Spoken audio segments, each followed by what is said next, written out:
Menteri Jokowi lantik mantan napi koruptor. Demi lanjutkan program korupsi berjamaah, rampok duit rakyat sebelum jabatan berakhir di 2024.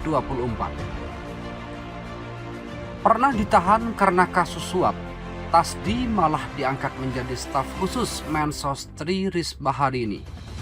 Melansir Gelora.co, sosok mantan Bupati Purbalingga kini memiliki kesibukan baru setelah keluar dari penjara.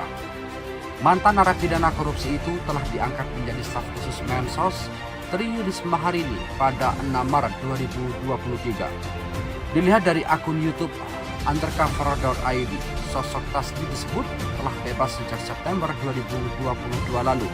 Kemudian hanya butuh beberapa bulan dia diangkat menjadi staf khusus Mensos.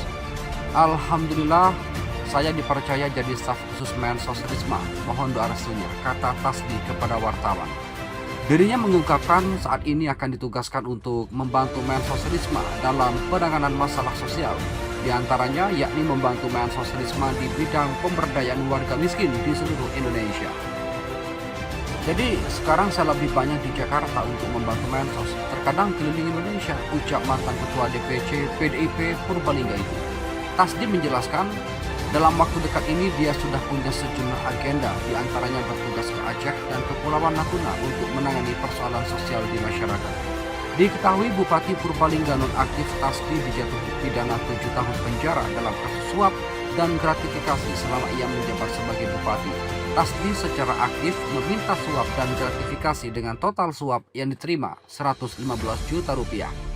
Sementara itu, IPO kekecewaan terhadap pemerintah picu tingginya elektabilitas Anies Baswedan. Hasil rilis survei terbaru Indonesia Political Opinion (EPO) atau menempatkan 41% tidak puas atas kinerja pemerintah Presiden Joko Widodo. Meskipun mayoritas publik masih merasa puas atas kinerja Jokowi dan para menterinya. Berkenan dengan itu, Direktur Eksekutif IPO Deddy Kudia mengatakan menurutnya tingkat kepuasan pada pemerintah bisa mendongkrak elektabilitas Anies Baswedan yang telah diusung Nasdem, Demokrat, dan PKS sebagai bakal calon presiden atau baca pres. Menurutnya tingkat kepuasan pada pemerintah bisa memicu tingginya elektabilitas Anies, ujar Deddy dalam diskusi bertajuk Dinamika Politik Jelang 2024 yang disiarkan secara daring.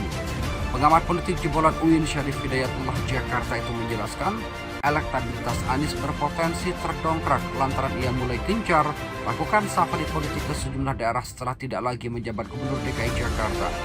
Itu bisa saja hasil dari safari politik Anies yang kian gencar dilakukan.